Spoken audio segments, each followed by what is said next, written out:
ಪ್ರಿಯ ವಿದ್ಯಾರ್ಥಿಗಳೇ, ಈ ಒಂದು ವರ್ಗಗಳಿಗೆ ಸಂಬಂಧಪಟ್ಟಂತೆ ನಾವು ಹಲವಾರು ವಿನ್ಯಾಸಗಳನ್ನ ಅಧ್ಯಯನ ಮಾಡಿದ್ವಿ. ಆ ವಿನ್ಯಾಸಗಳ ಆಧಾರದ ಮೇಲೆ ಅಭ್ಯಾಸದ ಸಮಸ್ಯೆಗಳನ್ನ ನಿಮಗೆ ಮಾಡಲಿಕ್ಕೆ ಹೇಳಿದ್ದೆ ನಾನು. ಅದೇ ರೀತಿ ಇಲ್ಲಿ ಕೆಲವು ಸಮಸ್ಯೆಗಳನ್ನ ನಿಮಗೆ ಒಂದೊಂದು ತೋರಿಸ್ತೀನಿ. ಇನ್ನು ಉಳಿದ ಸಮಸ್ಯೆಗಳನ್ನ ನೀವು ಪ್ರಯತ್ನ ಮಾಡಿ. 7 ಮೇನ್ ಅಂದ್ರೆ 5.1 ಅಭ್ಯಾಸದಲ್ಲಿ 7ನೇ ಮೇನ್ ಅಲ್ಲಿ ಏನ್ ಪ್ರಶ್ನೆ ಇದೆ? ಸಂಖ್ಯೆಗಳನ್ನು ಕೂಡಿಸದೆ ಮೊತ್ತವನ್ನು ಕಂಡುಹಿಡಿಯಿರಿ. ಅಂದ್ರೆ ಕೂಡ್ದಂಗೆ ಹೆಂಗೆ ಮೊತ್ತ ಕಂಡುಹಿಡಿಬೇಕು? ಕೂಡ್ಲೇಬೇಕು. ಬಟ್ ಸ್ಟಿಲ್ ನೀವೇನೋ ಈ ಕಡೆ ನೋಡು, ಕೂಡ್ಬೇಕಾದ್ರೆ ಒಂದ್ರ ಕೆಳಗೊಂದು ಹಾಕೋತೀರಿ. ಈಗ ಹೆಂಗೆ 1, 3, 5, 7 ಈ ತರ ಹಾಕೊಂಡ್ಬಿಟ್ಟು ಕೂಡೋ ಅವಶ್ಯಕತೆ ಬರಲ್ಲ. ಕೆಲವೊಂದು ಸಂದರ್ಭದಲ್ಲಿ ನೋಡಿದ ತಕ್ಷಣ ಗೊತ್ತಾಗುತ್ತೆ ಈ ಸಂಖ್ಯೆಗಳನ್ನ ಹೇಗೆ ಕೂಡಿದ್ರೆ ಈಸಿಯಾಗಿ ಬೇಗನೆ ಮಾಡಬಹುದು ಅಂತೇಳಿ. ಹಾಗಾದ್ರೆ ಇಲ್ಲಿರ್ತಕ್ಕಂಥ ಸಂಖ್ಯೆಗಳು ಎಲ್ಲವೂ ಎಂತಹ ಸಂಖ್ಯೆಗಳಾಗಿದ್ದಾವೆ? ಬೆಸ ಸಂಖ್ಯೆಗಳಾಗಿವೆ. ಹೌದಾ? ಈ ಬೆಸ ಸಂಖ್ಯೆಗಳನ್ನ ನೀವು ಗಮನಿಸೋದಾದ್ರೆ 9ಕ್ಕೆ 1 ಕೂಡಿದ್ರೆ 7ಕ್ಕೆ 3 ಕೂಡಿದ್ರೆ 10 ಬರುತ್ತೆ. ಹೌದಾ? 5ಕ್ಕೆ 5 ಕೂಡಿದ್ರೆ 10. ಹೌದಾ? 3ಕ್ಕೆ 7. ಮತ್ತೆ ಅದೇ ತರ ರಿವರ್ಸ್ ಆಗ್ತಾ ಹೋಗುತ್ತೆ. ಹಾಗೆ ನೋಡ್ಕೊಳ್ತಾ ಹೋದ್ರೆ ಈ ಬಲಭಾಗದ ಸಂಖ್ಯೆಯನ್ನ ನೋಡಿ, ಲಾಸ್ಟ್ ನಂಬರ್ 19 ಇದೆ. ಅದಕ್ಕೆ ಮೊದಲನೇ ಸಂಖ್ಯೆಯ 1 ಕೂಡು ಎಷ್ಟಾಗುತ್ತೆ? 20 ಆಗುತ್ತೆ. 9 ಇಲ್ಲ, 19 ಇದೆ. 19ಕ್ಕೆ 1 ಕೂಡಿದ್ರೆ 20 ಆಯ್ತು. ಹಂಗಾರೆ ಇದಕ್ಕೆ ಯಾವ್ದನ್ನು ಕೊಡ್ತೀರಿ? ಎಷ್ಟಾಯ್ತು? ಅದು ಒಂದು 20 ಆಯ್ತು. ಇದು ಅದು ಇನ್ನೊಂದು 20 ಆಯ್ತು. ಇದಕ್ಕೆ 7 ಅದು ಇನ್ನೊಂದು 20 ಆಯ್ತು. ಇದಕ್ಕೆ 20. ಮತ್ತೆ ಈ ಕಡೆ ಕೂಡೋ ಅವಶ್ಯಕತೆ ಇರಲ್ಲ. ಅವ್ನು ನೋಡ್ತಿಲ್ಲಪ್ಪ ಈ ಕಡೆಗೆ, ಅವನಿಗೆ ಗೊತ್ತಾಗ್ಲಿಲ್ಲ. ನಾನು ಹೇಳ್ಬೇಕಾದ್ರೆ ಈ ಕಡೆ ಗಮನ ಇಟ್ಟು ನೋಡ್ಬೇಕು, ಒಬ್ರು ಆಚೆ ಈಚೆ ನೋಡ್ಬಾರ್ದು. ಅದೇನ್ ಮಾಡೋದು ಬರ್ಕೊಳ್ಳೋದಿದ್ರೆ ಆಮೇಲೆ ಬರ್ಕೊಳ್ಳೋಣ ಅಂತ. ಹೌದಾ? ಸೊ ಹಾಗಾದ್ರೆ ಅವ್ರು ಏನ್ ಕೇಳಿದ್ರು? ನೇರವಾಗಿ ಮೊತ್ತ ಹೇಳ್ರಿ ಅಂತ. ನೇರವಾಗಿ ಹೇಳೋದು ಒಂದ್ಸರಿ ಹಿಂಗ್ ಗಮನಿಸ್ಬಿಟ್ರೆ ಎಲ್ಲ ಬೆಸ ಸಂಖ್ಯೆ ಅದಾವೆ. ಇಲ್ಲಿಂದ ನೋಡ್ಕೊಂತ ಹೋದ್ರೆ ಇಲ್ಲಿ ತನಕ 11 ಇದೆ. ಇಲ್ಲಿಂದ 5 ಸಂಖ್ಯೆ ಇದಾವೆ. ಇಲ್ಲಿಂದ 5 ಸಂಖ್ಯೆ ಇದಾವೆ. ಹಂಗಾರೆ 19ಕ್ಕೆ 1 ಕೂಡಿದ್ರೆ 20 ಆಗುತ್ತೆ. ಅದೇ ರೀತಿ 17ಕ್ಕೆ 3 ಕೂಡಿದ್ರೆ 20 ಆಗುತ್ತೆ. ಇದೇ ತರ ಮಾಡ್ಕೊಂತ ಬಂದ್ರೆ 20, 20, 20, 20, 20 ಎಷ್ಟು 20 ಅದು? 5 20 25 ಹಾಗಾದ್ರೆ ಇವುಗಳ ಮೊತ್ತ ಮುಗೀತು ಅಲ್ವಾ? ಇದೇ ತರ ಇನ್ನೆರಡಿದಾವೆ. ನೀವು ಆಮೇಲೆ ಈಗ ಬೇಡ. ಈಗ ನಾನು 8ನೇ ಮೇನ್ ತಗೊಳ್ತಾರೆ. 8th ಮೇನ್ ಫಸ್ಟ್ ಪ್ರಾಬ್ಲಮ್ ತಗೊಳ್ತೀನಿ. 49 7 ಬೆಸ ಸಂಖ್ಯೆಗಳ 49 7 ಬೆಸ ಸಂಖ್ಯೆಗಳ ಮೊತ್ತವನ್ನಾಗಿ ವ್ಯಕ್ತಪಡಿಸಿ.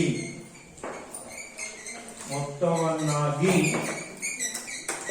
ವ್ಯಕ್ತಪಡಿಸಿ. ಎಕ್ಸಾಮ್ ಅಲ್ಲಿ 1 ಮಾರ್ಕ್ ಕೇಳತಕ್ಕಂಥ ಪ್ರಶ್ನೆಗಳಿವೆಲ್ಲ. 49ನ್ನ 7 ಬೆಸ ಸಂಖ್ಯೆಗಳ ಮೊತ್ತವನ್ನಾಗಿ ವ್ಯಕ್ತಪಡಿಸಿ. ಇದಕ್ಕೆ ಉತ್ತರ ಮೇಲ್ಗಡೆ ಈಗ ನಾವು ಮಾಡಿದಂತಹ ಸಮಸ್ಯೆನಲ್ಲೇ ಇದೆ. ಇಲ್ಲಿ 100 ಬಂದಿದೆ. ಎಷ್ಟು ಬೆಸ ಸಂಖ್ಯೆಗಳನ್ನ ಕೂಡಿದಾಗ 100 ಬಂತು ಎಣಿಸ್ಕೊಂಡ್ಬಿಡಿ, ಗೊತ್ತಾಗುತ್ತೆ. ಎಣಿಸ್ಕೊಳ್ಳಿ, ನಿಮ್ಗೆ ಗೊತ್ತಾಗುತ್ತೆ. ಹೇಳದ್ ಬೇಡ. 1 ಇವು ಕ್ರಮಾನುಗತ ಬೆಸ ಸಂಖ್ಯೆಗಳು. ಮಧ್ಯದಲ್ಲಿ ಎಲ್ಲೂ ಜಂಪ್ ಆಗಿಲ್ಲ. ಹೌದಾ? ಅಂದ್ರೆ ಜಂಪ್ ಆಗೋದಂದ್ರೆ 13 ಬಿಟ್ಟು ನಾವು 17 ಬರ್ದಿಲ್ಲ.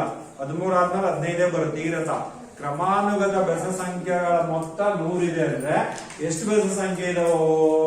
1 2 3 4 5 6 7 8 9 10 ಬೆಸ ಸಂಖ್ಯೆಗಳ ಮೊತ್ತ 100 ಇದೆ.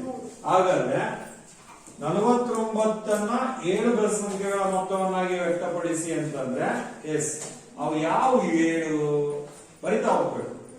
ಮಾಡಿ. ಎಲ್ಲಿಂದ ಸ್ಟಾರ್ಟ್ ಮಾಡ್ತೀರಿ? 1 ರಿಂದ 1 3 4 ಆಯ್ತು. ಹಂಗೆ ಕೂಡ್ಕೊಂತ ಹೋಗೋಣ. ಹಂಗೆ ಹೇಳೋದ್ ಬೇಡ. 1 3 4 ಆಯ್ತು. 4 5 9 ಆಯ್ತು. ಹೀಗೆ ಕೂಡ್ತಾ ಹೋದ್ರೆ ನಮಗೆ ಕೂಡೋ ಲೆಕ್ಕಗಳು ಈಜಿ ಆಗ್ತಾ ಹೋಗುತ್ತೆ. ನೀವು ಮಾರ್ಕೆಟ್ ಅಲ್ಲಿ ತರಕಾರಿ ಮಾರಾಟ ಮಾಡೋರು, ಬಸ್ ಅಲ್ಲಿ ಕಂಡಕ್ಟರ್ಗಳು ನೋಡಿದೀರಾ? ಬಿಸ್ನೆಸ್ ಮಾಡೋರು, ವ್ಯಾಪಾರ ಮಾಡೋರು ನೋಡಿದೀರಾ? ಅವರು ನೀನ್ ಎಷ್ಟೊಂದು 10 ತರಕಾರಿಗಳನ್ನ ತಗೊಳ್ತೀಯ. 10 ತರಕಾರಿಗಳನ್ನ ತಗೊಂಡ್ರು ಅದು 20, ಇದು 15, ಇದು 8, ಇದು 7, ಇದು 30 ಇರೋದಪ್ಪ. ಅವ್ನ್ ಪೆನ್ನು ಹಾಳೆ ತಗೊಂಡ್ ಮಾಡ್ತಾನ? ಇಲ್ಲ. ನೋಡಿ ನೆಕ್ಸ್ಟ್ ಬೇಗ ಮಾಡ್ಬಿಡ್ತಾನೆ. ಅವ್ನ್ ನಿಮ್ಮಷ್ಟು ಓದಿರ್ತಾನ? ಕೆಲವರು ಓದಿರ್ತಾರೆ, ಕೆಲವರು ಓದಿಲ್ಲದೆ ಇರ್ಬೋದು. ಹೆಂಗ್ ಸಾಧ್ಯ? ರೂಢಿ, ಅಭ್ಯಾಸ ಎಲ್ಲದೂ ಅಷ್ಟೇ. ಗೊತ್ತಾಯ್ತಾ? ಅದೇ ರೀತಿ ಬಸ್ ಅಲ್ಲಿ ಕಂಡಕ್ಟರ್ ನೋಡಿದೀರಾ? ಎಲ್ಲರಿಗೂ ಟಿಕೆಟ್ ಆದ್ಮೇಲೆ, ಟಿಕೆಟ್ ಮಾಡೋದಾದ್ಮೇಲೆ ಒಂದು ಆರೆ ಇಟ್ಕೊಂಡು ಬಂದ್ಬಿಡ್ತಾನ ಅವ್ನು. ಬೇಗ ಬಸ್ಸು ಹಿಂಗ್ ಹೋಗ್ತಾ ಇರುತ್ತೆ, ಅದರಲ್ಲೇ ಬರೀತಾನೆ. ನೀವು ಇಲ್ಲಿ ಕೂತ್ಕೊಂಡು ಬರೆದ್ರು ಸಂಖ್ಯೆಗಳು ನೀಟಾಗಿ ಬರೆಯೋದು. ಕುತ್ಕೊಂಡೆ ಬಸ್ಸಲ್ಲಿ ಹೋಗೋ ಕಂಡಕ್ಟರ್ ಬರೋದಂಗೆ ಬರೀತಿದ್ವಿ. ಹಿಂದೆ ಬೆಂಚ್ ಅಲ್ಲಾಡ್ತಿದ್ದಾನೆ, ಮತ್ತೆ ನೀಟಾಗಿ ಬರೆಯೋದು ಕೆಲವರು. ಅವನು ಎಷ್ಟು ಬರ್ಕೊಂಡಿರ್ತಾನೆ ನೋಡಿ, ಉದ್ದ ಇರುತ್ತೆ ಹಳೆ. ಎಷ್ಟು ಬೇಗ ಬಸ್ ನೆಕ್ಸ್ಟ್ ಸ್ಟಾಪ್ ಬರೋದ್ರೊಳಗೆ ಕೂಡ್ಬಿಡ್ತಾರೆ. ಎಲ್ಲರ ಒಂದು ಸಂಖ್ಯೆ ತಪ್ಪಾದ್ರೆ 100 ಬರೀ ಹತ್ರ 200 ಬರ್ಬಿಟ್ರೆ ಅವನ್ ಕೈಯಿಂದ ಹಾಕ್ಬರ್ತದೆ. ಹೌದಲ್ವಾ? ಅದಕ್ಕೆ ಲೆಕ್ಕಗಳಲ್ಲಿ ಕರೆಕ್ಟ್ ಆಗಿರುತ್ತೆ. ಗೊತ್ತಾಯ್ತಾ? ಹಾಗಾದ್ರೆ ಇಲ್ಲಿ ಕೂಡ್ಕೊಳ್ತಾ ಹೋಗಿ ಆಧಾರ ಆಯ್ತು. ಮಾಡದೇ ಇರೋದು 1 + 3 4, 4 + 5 9, 9ಕ್ಕೆ ಹೇಳ್ಕೊಡು. 9ಕ್ಕೆ ಹೇಳ್ಕೊಡಿದ್ರೆ 16. 16 ಹೌದಲ್ವಾ?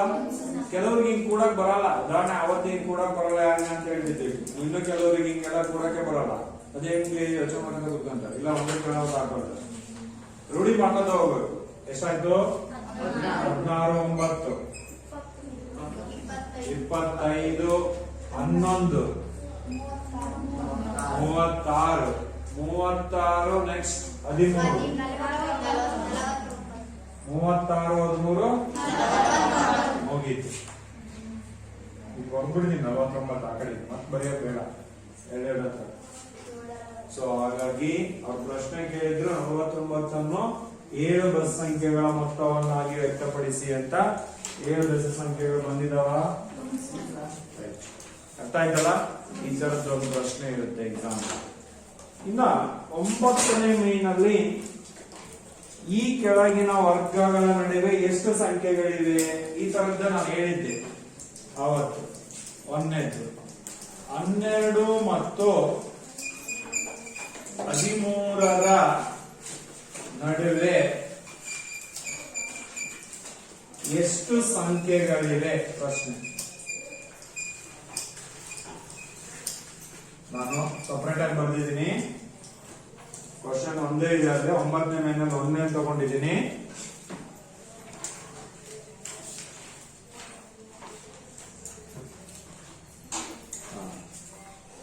ಅವತ್ತು ಒಂದು ವಿನ್ಯಾಸ ಬಂದಾಗ ಒಂದು ನಿಯಮವನ್ನ ಹೇಳಿತ್ತು. n ಮತ್ತು n+1 ಇವುಗಳ ವರ್ಗ 2n ಗೆ ಸಮಾನ ಅಂತ. ಗೊತ್ತಾಯ್ತಾ? ಅಂದ್ರೆ 12ರ ವರ್ಗ ಮತ್ತು 13ರ ವರ್ಗಗಳ ನಡುವೆ ಎಷ್ಟು ಸಂಖ್ಯೆಗಳಿವೆ ಅವ್ರು ಬರೋ ತೋರಿಸಿದ್ದೆ ನಾನು. ನೆನಪಿದೆನಾ?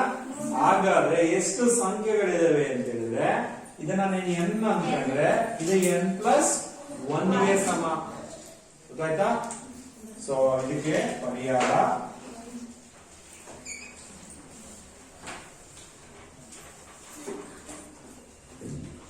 ಇಲ್ಲಿ n = 12 ಆಗುತ್ತೆ. n+1 ಅಂದ್ರೆ 12 + 1 13 ಆಗುತ್ತೆ. ಅರ್ಥ ಆಗುತ್ತಾ? ಹಾಗಾದ್ರೆ therefore 12 ಮತ್ತು 13ರ ನಡುವೆ ಇರುವ ಸಂಖ್ಯೆಗಳು ಯಾವುದಕ್ಕೆ ಸಮ ಅಂದ್ರೆ 2n ಗೆ ಸಮ. 2 × n ಗೆ ಸಮ. ಅವ್ರು ಬರ್ಸಿದ್ರು ಅದನ್ನ ತುಂಬಾ ಜಾಸ್ತಿ ಗೊಂದಲ ಮಾಡ್ಕೊಳ್ಳೋದು ಬೇಡ. 2n ಗೆ ಸಮ ಅಂದ್ರೆ n ಅಂದ್ರೆ ಎಷ್ಟು? n ಅಂದ್ರೆ ಎಷ್ಟು? 12. ಸೊ 12 × 2 ಎಷ್ಟಾಯ್ತು? 24. ಅಂದ್ರೆ 12ರ ವರ್ಗ ಎಷ್ಟು ಹೇಳ್ತೀರಿ ಹೇಳಮ್ಮ. Very good. 144. 13ರ ವರ್ಗ. ಶ್ರೀರಾಮ್ ನೀ ಕೂತ್ಕೋ, ಕೈ ಎತ್ತಬೇಕಷ್ಟೇ, ನಾನು ಕೇಳ್ತೀನಿ. Yes, very good. 169. ಇವೆರಡರ ನಡುವೆ ಎಷ್ಟು ಸಂಖ್ಯೆ ಇದಾವೆ ಅಂತ ಕೇಳಿದ್ರೆ 24 ಇದಾವೆ. ಬೇಕಾದ್ರೆ ನೀವು ಎಣಿಸ್ಕೊಂಡ್ರೆ ಗೊತ್ತಾಗ್ತದೆ. 144 ಆದ್ಮೇಲೆ ಎಣಿಸ್ಕೊಂತ ಹೋಗ್ರಿ. 168 ತನಕ ಎಷ್ಟಿದಾವೆ ಅಂದ್ರೆ 24. ಡೌಟ್ ಇದ್ರೆ ಬೇಕಾದ್ರೆ ಎಣಿಸ್ಕೊಂಡ್ಬಿಡ್ಬೋದು, ಬೇರೆ ಎಣಿಸ್ಕೊಂಡ್ಬಿಡ್ಬೋದು. ಬೇಡ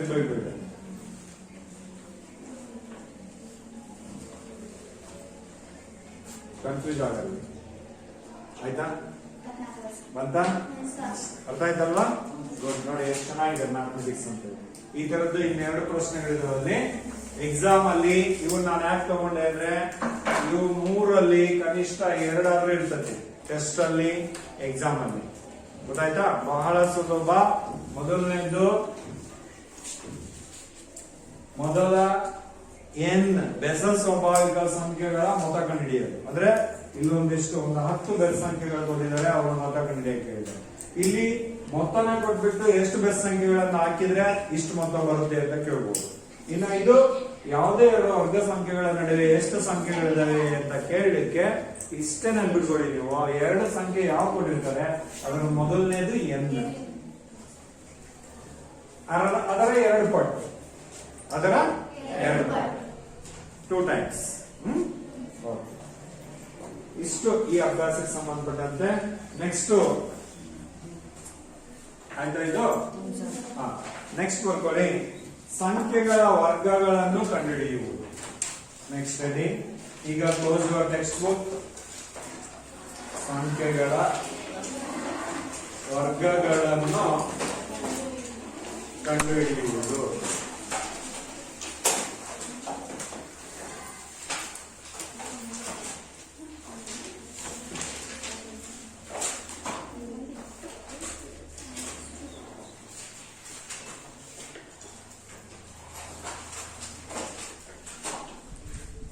ನಾನು ಹೇಳಿದೆ ಟೆಕ್ಸ್ಟ್ ಬುಕ್ ಮುಚ್ಚಿ ಅಂತ, ಒಂದ್ಸಾರಿ ಹೇಳಿದ್ದನ್ನ ಕೇಳ್ಕೊಂಡು. ನೋಟ್ಸ್ ಅಲ್ಲಿ ಎಷ್ಟು ಜನ ನೋಟ್ಸ್ ಅಲ್ಲಿ ಬರೀತಾ ಇಲ್ಲ ಎದ್ದು ನಿಂತ್ಕೊಳ್ಳಿ. ಈಗ ನಾನು ಮಾಡಿಸ್ತಿರೋದನ್ನ ಎಷ್ಟು ಜನ ನೋಟ್ಸ್ ಅಲ್ಲಿ ಬರೀತಾ ಇಲ್ಲ ಎದ್ದು ನಿಂತ್ಕೊಳ್ಳಿ. ಒಂದು ಮಾತಿಗೆ ಜವಾಬ್ ನಮಗೆ.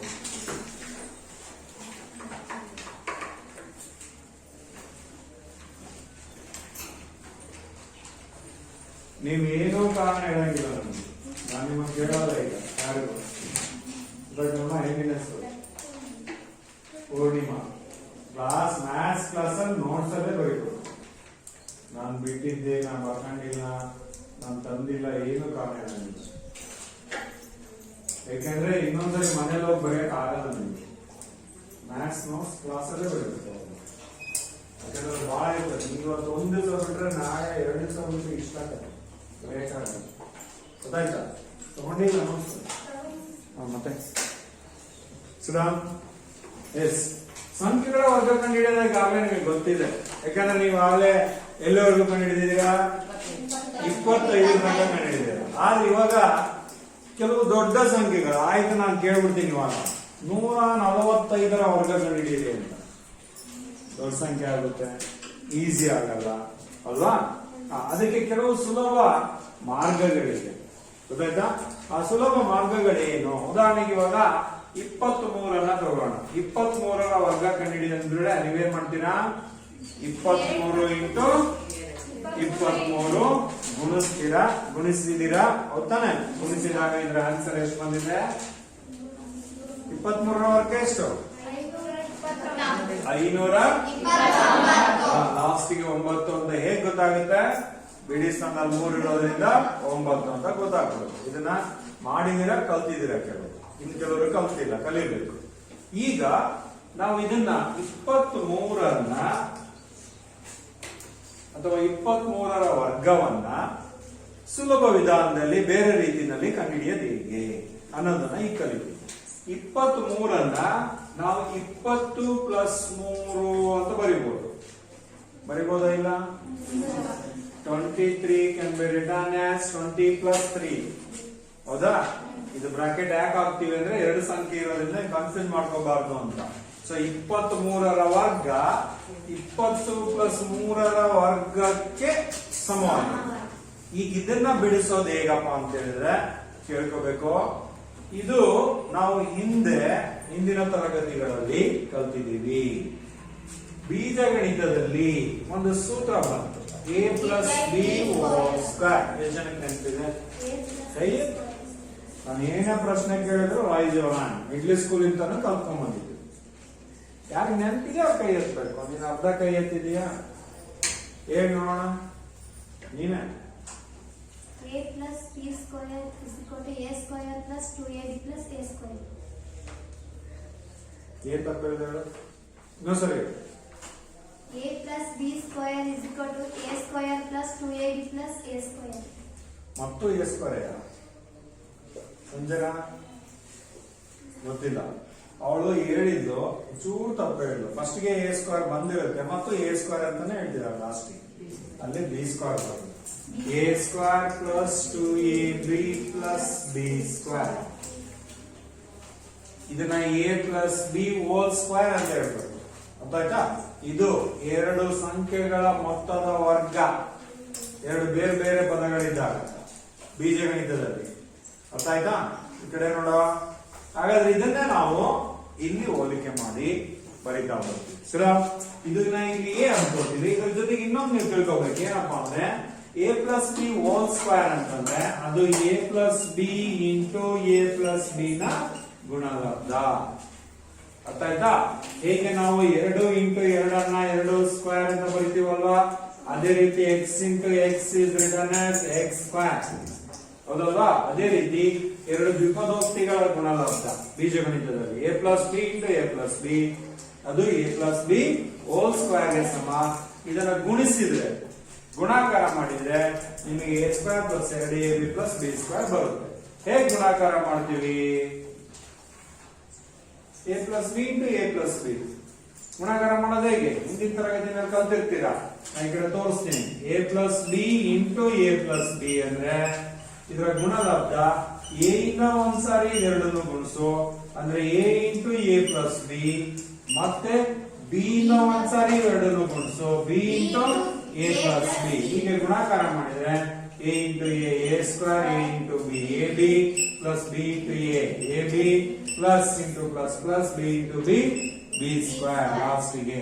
ಸೊ ಇವಾಗ ಇಲ್ಲಿ a ಸ್ಕ್ವೇರ್ ಮಧ್ಯದಲ್ಲಿ ab ಅನ್ನೋದು ಎರಡಿದೆ, ಕೂಡಿದ್ರೆ 2ab ಆಗುತ್ತೆ ಪ್ಲಸ್ b ಸ್ಕ್ವೇರ್. ಕೆಲವರು ಈ ಕಡೆ ನೋಡ್ತಿಲ್ಲ, ಅವ್ರಿಗೆ ಬಹಳ ಪನಿಷ್ಮೆಂಟ್ ಕೊಡ್ತೀನಿ ನಾನು. ಸೊ ಈಗ ಏನ್ ಮಾಡಿದ್ವಿ, ಇದೇ ತರಹದ ಗುಣಾಕಾರವನ್ನ ಇಲ್ಲಿ ನಾವು ಸಂಖ್ಯೆಗಳಿಗೆ ಮಾಡಬಹುದು ಬಹಳ ಸುಲಭವಾಗಿ. ಯಾಕಂದ್ರೆ ನಮಗೆ 23ರ ವರ್ಗ ಎಷ್ಟು ಅಂತ ಬೇಗ ನೆನಪಾಗಲ್ಲ, ಆದರೆ 20ರ ವರ್ಗ 3ರ ವರ್ಗ ಬೇಗ ನೆನಪಾಗುತ್ತೆ. ಹೌದಲ್ವಾ?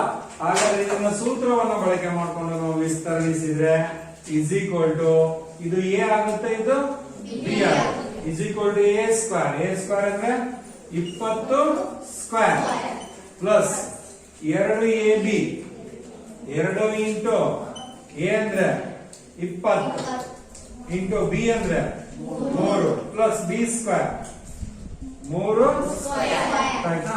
20 ಸ್ಕ್ವೇರ್ ಅಂದ್ರೆ ಎಷ್ಟಪ್ಪ? 400. ಇವು 3 ಗುಣಿಸ್ಬಿಡು. 22 40, 43 120 ಪ್ಲಸ್ 3 ಸ್ಕ್ವೇರ್ ಅಂದ್ರೆ 9. ಇನ್ನು ಕೆಲವರು 6 ಇದ್ದಾರೆ, 6 ಮರ್ತಿಲ್ಲ ಅವರು. 3 ಸ್ಕ್ವೇರ್ ಅಂದ್ರೆ 6 ಅಂತ. 3 ಸ್ಕ್ವೇರ್ 9. 3 ಇಂಟು 2 ಅಲ್ಲ, 3 ಇಂಟು 3 3 3 9. ಸೊ ಇವಾಗ ಇಷ್ಟು ಕೋಣ 400 ಪ್ಲಸ್ 120 520 ಪ್ಲಸ್ 9 529.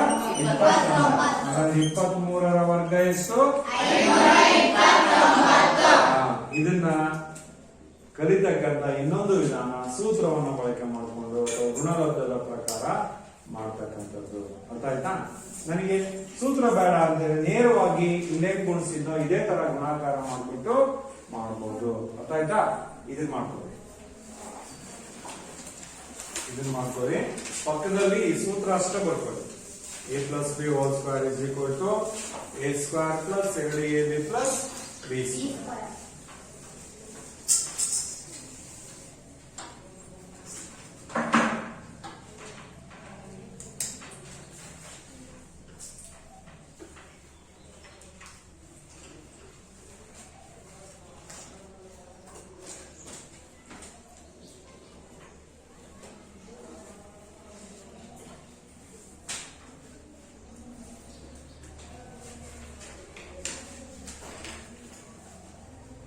ಸೈಡಿಗೆ ಸೂತ್ರ ಬರ್ಕೋಬೇಕು. ಇಲ್ಲಿ ಏನ ಬೆಲೆ ಎಷ್ಟು? 20. ಬಿ ನ ಬೆಲೆ 3.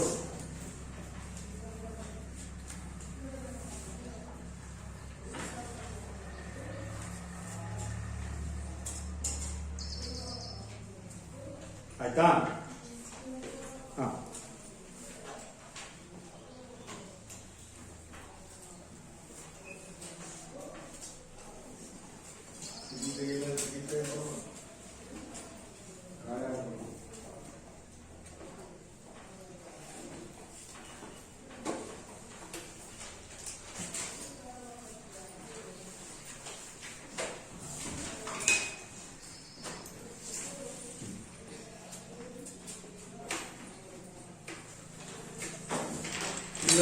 ಸೂತ್ರ ಬೇಡ, ನೇರವಾಗಿ ಗುಣಾಕಾರ ಮಾಡ್ತೀನಿ ಅಂದ್ರೆ ನೇರವಾಗಿ ಈ ತರ ಮಾಡ್ಬೋದು. ಈಗ ನಾನು ತೋರಿಸ್ಕೊಟ್ಟ ಅದೇ ರೀತಿ ಅಂದ್ರೆ ನೋಡಿ ಅದನ್ನು ಮಾಡೋಣ. 23 ಇದೆನಾ, ಅದರ 10ರ ಸನಿಯದ ಸಂಖ್ಯೆ 20 ಪ್ಲಸ್ 3 ಹೋಲ್ ಸ್ಕ್ವೇರ್ ಅಲ್ವಾ? ಈಗ 20 ಪ್ಲಸ್ 3 20 ಪ್ಲಸ್ 3 ಇಂಟು 20 ಪ್ಲಸ್ 3 2 ಸಾರಿ ಬರೆಯುವುದು. ಹೌದಾ? 2 ಸಾರಿ 20ರಿಂದ ಒಂದ್ಸಾರಿ 20 ಪ್ಲಸ್ 3 ನೋಡು, ಈ ಕಡೆ ನೋಡು. ಅದೇ ರೀತಿ 3ರಿಂದ ಒಂದ್ಸಾರಿ 20 ಪ್ಲಸ್ 3 ಗುಣಿಸು. ಗೊತ್ತಾಯ್ತಾ? ಹೀಗೆ ಗುಣಿಸಿದ್ರೆ 20 20 400 ಪ್ಲಸ್ 23 60 ಇವೆರಡು ಗುಣಲಬ್ಧ ಆಯ್ತು. ಈಗ ಇಲ್ಲಿ 23 60 ಪ್ಲಸ್ 3 9. ಗೊತ್ತಾಯ್ತಾ? Is equal to 400 plus 60 120 plus 9. ನೋಡಿ ಇದೇ ಸ್ಟೆಪ್ ಬಂತು. ಗೊತ್ತಾಯ್ತಾ? ಸೊ ಇದು ನೇರ ಗುಣಾಕಾರ, ಅದು ಡೈರೆಕ್ಟ್ ಆಗಿ ಸೂತ್ರವನ್ನು ಬಳಸಿದ್ದು. ಇದು ಬರುತ್ತೆ ನಮಗೆ, ಅದಕ್ಕೆ ನಾನು ಅದನ್ನೇ ತೋರಿಸ್ಕೊಟ್ಟಿದ್ದೀನಿ. ಇದನ್ನು ನೀವು ಮಾಡಬಹುದು. ಇದು ಸಹಿತ ಟೋಟಲ್ ಕೂಡ ಎಷ್ಟಾಗತ್ತೆ? 590. ಇದು 23ರ ವರ್ಗ. ಇದನ್ನು ಮಾಡ್ಬೋದು ಬೇಗ.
ಗೊತ್ತಾಯ್ತಾ?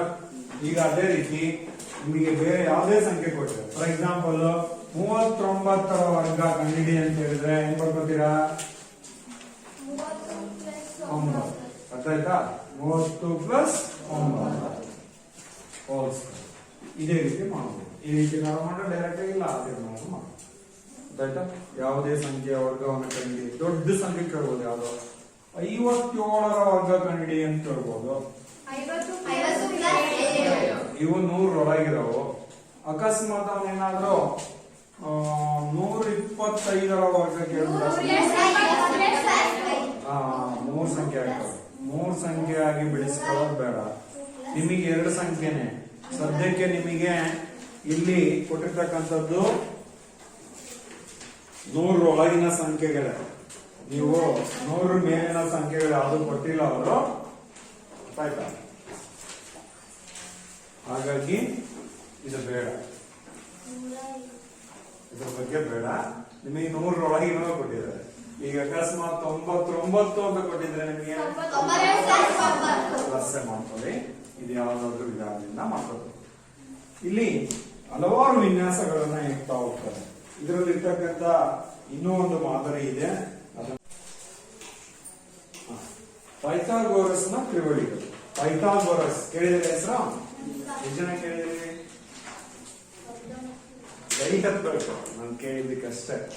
ಪೈಥಾಗೋರಸ್ ಹೆಸರು ಎಷ್ಟು ಜನ ಕೇಳಿದಿರಿ ಅಂದೆ ನಾನು. ಏನ್ ಗೊತ್ತು ಪೈಥಾಗೋರಸ್ ಬಗ್ಗೆ ಸಂಜನಾ? ಅವ್ರು ಎದ್ದಿನ್ಕೊಂಡು ಹೇಳು. ಗಣಿತದನ್ನ ವಿಜ್ಞಾನಿ ಅಂತೀವೋ? ಗಣಿತಜ್ಞ, ಗಣಿತ ಶಾಸ್ತ್ರಜ್ಞ. ಅದು ಬಿಟ್ಟು ಮತ್ತೇನ್ ಗೊತ್ತಿದೆ? ತಿಳ್ಕೊಂಡಿರ್ಬೇಕು. ಎಸ್, ಅವ್ರು ಹೇಳ್ದಂಗೆ ಪ್ರಸಿದ್ಧ ಗಣಿತ ಶಾಸ್ತ್ರಜ್ಞ. ಗೊತ್ತಾಯ್ತಾ? ಇವರ ಹೆಸರಿನ ಪ್ರಮೇಯ ಪ್ರಸಿದ್ಧವಾಗಿದೆ. ಪೈಥಾಗೋರಸ್ನ ಪ್ರಮೇಯ ಅಂತ ಹೇಳಿನೇ ಕರಿತೀವಿ. ಆ ಪ್ರಮೇಯ ಲಂಬಕೋನ ತ್ರಿಭುಜಕ್ಕೆ ಸಂಬಂಧಪಟ್ಟಿದೆ. ಯಾವ ತ್ರಿಭುಜ? ಯಾರು ಗೊತ್ತು ಲಂಬಕೋನ ತ್ರಿಭುಜ ಅಂದ್ರೆ ಏನು? ಎಷ್ಟು ಜನಕ್ಕೆ ಗೊತ್ತು? ಕೈ ಎತ್ತಿ. ಲಂಬಕೋನ ತ್ರಿಭುಜ ಎಂದರೆ ಏನು? ಮೊದಲನಾಗಿ ಲಂಬಕೋನ ಅಂದ್ರೆ ಏನು?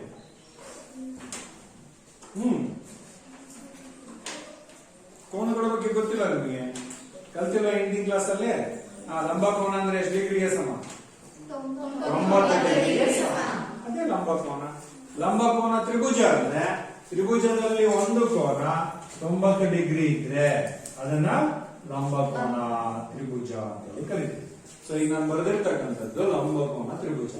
ಸೊ ಯಾಕಪ್ಪ ಅಂತ ಹೇಳಿದ್ರೆ ಇಲ್ಲಿ ಉಂಟಾಗಿರ್ತಕ್ಕಂಥ ಕೋನ 90 ಡಿಗ್ರಿ ಇದೆ. ಗೊತ್ತಾಯ್ತಾ? ಈ ಒಂದು ಲಂಬಕೋನ ತ್ರಿಭುಜಕ್ಕೆ ಸಂಬಂಧಪಟ್ಟಂತೆ ಅವನು ಅಧ್ಯಯನ ಮಾಡ್ತಾನೆ. ಅದರಿಂದ ಒಂದು ಪ್ರಮೇಯವನ್ನು ನಿರೂಪಿಸ್ತಾನೆ.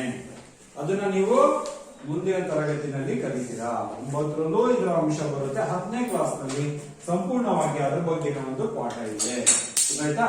ಇಲ್ಲಿ ವರ್ಗ ಸಂಖ್ಯೆಗಳಲ್ಲಿ ಆದಿ ಯಾಕೆ ಬಂದಪ್ಪ ಅಂತ ಹೇಳಿದ್ರೆ ಅಲ್ಲಿ ವರ್ಗ ಅಂತಕ್ಕಂಥ ಪದ ಆ ಪ್ರಮೇಯದಲ್ಲಿ ಬರುತ್ತೆ.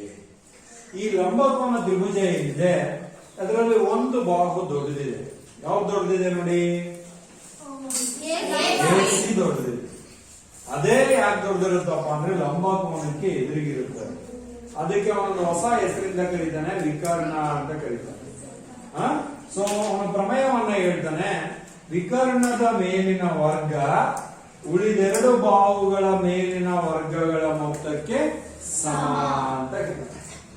ಹಾಗಾದ್ರೆ ಇದನ್ನ ವರ್ಗ ಸಂಖ್ಯೆಗಳಿಗೆ ನಾವು ತಗೊಂಡ್ರೆ ವಿಕರ್ಣದ ಅಳತೆ 5 ಇದ್ದರೆ, ಕಡೆ ನೋಡ, ಉಳಿದೆರಡು ಬಾಹುಗಳ ಅಳತೆ ಫಾರ್ ಎಕ್ಸಾಂಪಲ್ ಇದು 3 ಇದ್ರೆ, ಇದು 4 ಇದ್ರೆ, ಈ ತರಹದ ಕೆಲವು ಸಂಖ್ಯೆಗಳು ಪೈಥಾಗೋರಸ್ನ ಪ್ರಮೇಯವನ್ನ ಹೋಲಿಕೆ ಮಾಡ್ಕೊಳ್ತವೆ, ಅಂದ್ರೆ ಸರಿ ಹೊಂದುತ್ತವೆ. ಏನ್ ಹೇಳ್ತಾನೆ? ವಿಕರ್ಣದ ವರ್ಗ ಅಂದ್ರೆ 5ರ ವರ್ಗ ಯಾವುದಕ್ಕೆ ಸಮ ಅಂದ್ರೆ ಉಳಿದೆರಡು ಬಾಹುಗಳ ಮೇಲಿನ ವರ್ಗಗಳ ಮೊತ್ತಕ್ಕೆ ಸಮ. ಉಳಿದೆರಡು ಬಾಹುಗಳ ವರ್ಗ ಅಂದ್ರೆ ಎಬಿಯ ವರ್ಗ ಅಂದ್ರೆ 4ರ ವರ್ಗ ಮತ್ತು ಬಿಸಿಯ ವರ್ಗ ಅಂದ್ರೆ 3ರ ವರ್ಗಕ್ಕೆ ಸಮ. ಚೆಕ್ ಮಾಡ್ಕೋಬಹುದು. ನಿಮ್ಗೆಲ್ಲ ಗೊತ್ತಿದೆ. ಇಲ್ಲಿ ಇಕೋ ಸಾಕು. 4ರ ವರ್ಗ ಎಷ್ಟು? 3ರ ವರ್ಗ 16, 9 ಕೂಡಪ್ಪ 25 ಬಂತು. ಎಡಭಾಗಕ್ಕೆ ಬರ್ರಿ. 5ರ ವರ್ಗ ಎಷ್ಟು? ಬಂದ್ಬಿಡ್ತು. ಅಂದ್ರೆ ಯಾವ 3 ಸಂಖ್ಯೆಗಳಲ್ಲಿ ದೊಡ್ಡ ಸಂಖ್ಯೆ ಇರುತ್ತೆ ಅದರ ವರ್ಗ ಉಳಿದೆರಡು ಸಂಖ್ಯೆಗಳ ವರ್ಗಗಳ ಮೊತ್ತಕ್ಕೆ ಸಮವಾದರೆ ಆ ಮೂರು ಸಂಖ್ಯೆಗಳನ್ನ ಪೈಥಾಗೋರಸನ ತ್ರಿವಳಿಗಳು ಅಂತ ಕರೀತಾರೆ. ಹೌದು ಸರ್, ಹಂಗಾದ್ರೆ ಇಲ್ಲಿ ಬಂದಂತ ತ್ರಿವಳಿಗಳು ಯಾವುದು? 3, 4, 5. ಹಂಗಾರೆ 5, 6, 7 ಬಂದ್ಬಿಡ್ತತ್ತ ಚೆಕ್ ಮಾಡೋಣ ಅಂತಂದ್ರೆ ಬರೋಲ್ಲ. ಬೇಕಾದ್ರೆ ನೋಡಿ ಚೆಕ್ ಮಾಡೋಣ. 7 ಸ್ಕ್ವೇರ್ = 5 ಸ್ಕ್ವೇರ್ ಪ್ಲಸ್ 6 ಸ್ಕ್ವೇರ್ ಗೆ ಸಮಾನ ಚೆಕ್ ಮಾಡ್ಕೊಳ್ಳೋಣ. 7 ಸ್ಕ್ವೇರ್ ಅಂದ್ರೆ ಎಷ್ಟು ಅಲ್ವಾ? ಹಂಗಾರೆ 5 ಸ್ಕ್ವೇರ್ ಅಂದ್ರೆ 6 ಸ್ಕ್ವೇರ್ ಅಂದ್ರೆ 2 ಕೊಡು. 6, 5 1 ಉಳಿತು. 4, 1, 2, 6 69 41 ಸಮಾನ? ಇದಕ್ಕೆ ಸಮವಲ್ಲ. ಕಂಟಿನ್ಯೂಸ್ ನಂಬರ್ಸ್ ಬರ್ತವೆ ಅಂತ ಅನ್ಕೋಬಾರ್ದು ತ್ರಿವಳಿಗಳಲ್ಲಿ. ಹಾಗಾದ್ರೆ ತ್ರಿವಳಿಗಳು ಅಂದ್ರೆ ಏನು? ಅದು ಪೈಥಾಗೋರಸನ ತ್ರಿವಳಿಗಳು ಅಂದ್ರೆ ಏನು? ಯಾವ ಮೂರು ಸಂಖ್ಯೆಗಳು ಒಂದು ಲಂಬಕೋನ ತ್ರಿಭುಜವನ್ನು ಉಂಟು ಮಾಡಲಿಕ್ಕೆ ಸಾಧ್ಯ ಆಗುತ್ತೋ ಅಂತ ಮೂರು ಸಂಖ್ಯೆಗಳನ್ನ ಪೈಥಾಗೋರಸನ ತ್ರಿವಳಿಗಳು ಅಂತ ಕರೀತಾರೆ. ಒಂದು ವಾಕ್ಯ ಬರ್ಕೊಳ್ಳಿ, ಹೇಳ್ತೀನಿ, ಆಮೇಲೆ ಉದಾಹರಣೆ ತಗೋಣ. ಹೆಡ್ಡಿಂಗ್ ಬರ್ಕೊಂಡಿದ್ದೀರಲ್ಲ?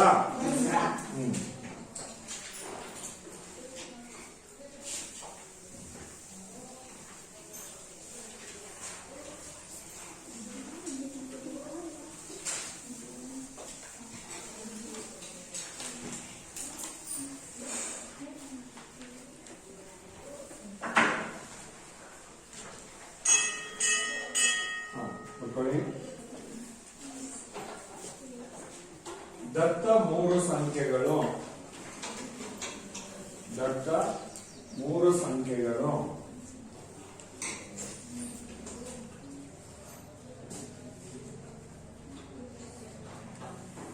ಒಂದು ಲಂಬಕೋನ ತ್ರಿಭುಜವನ್ನು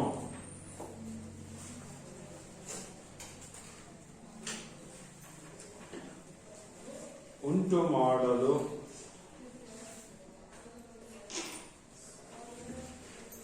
ಸಾಧ್ಯವಾದರೆ ತ್ರಿಭುಜವನ್ನು ಉಂಟು ಮಾಡಲು ಸಾಧ್ಯವಾದರೆ ಅವುಗಳನ್ನು ಪೈಥಾಗೋರಸನ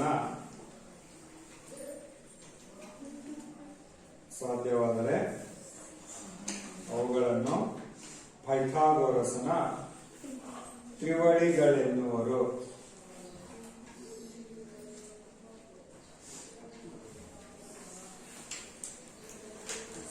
ಆಯ್ತಾ? ಉದಾಹರಣೆ ಕೆಳಗಡೆ ಒಂದನೇದ್ದು 3, 4, 5 ಇದು ಒಂದು ತ್ರಿವಳಿ. ಇಂಥವು ಕೆಲವು ಸಂಖ್ಯೆಗಳಿರ್ತಾವೆ. ಹಾಗಾದ್ರೆ ಇದನ್ನು ಕಂಡುಹಿಡಿತಾ ಹೋಗೋಣ. 5 ಸ್ಕ್ವೇರ್ ಬರೀರಿ, ಎಷ್ಟು? 4 ಸ್ಕ್ವೇರ್ ಬರೀರಿ, 3 ಸ್ಕ್ವೇರ್ ಬರೀರಿ. ಹೌದಾ? ಹಾಗಾದ್ರೆ ಇವಾಗ ಚೆಕ್ ಮಾಡ್ಕೊಳ್ಳೋಣ. 5 ಸ್ಕ್ವೇರ್ ಇವೆರಡರ ಮೊತ್ತಕ್ಕೆ ಸಮಾನ ಆಗುತ್ತೆ. ಆದ್ರಿಂದ 5 ಸ್ಕ್ವೇರ್ = 4 ಸ್ಕ್ವೇರ್ ಪ್ಲಸ್ 3 ಸ್ಕ್ವೇರ್ ಅಂತ ಬರೀಬಹುದು. ಅಂದ್ರೆ 25 16 ಪ್ಲಸ್ 9 25 25ಕ್ಕೆ ಸಮ. ಆದ್ರಿಂದ 3, 4 ಮತ್ತೆ 5 ಏನು? ಪೈಥಾಗೋರಸ್ ತ್ರಿವಳಿ.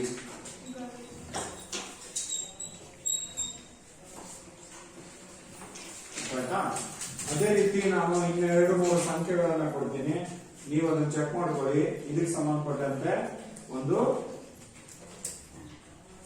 ಸಾಮಾನ್ಯ ನಿಯಮವನ್ನು ನಾವು ಬರ್ಕೋಬೇಕಾಗುತ್ತೆ.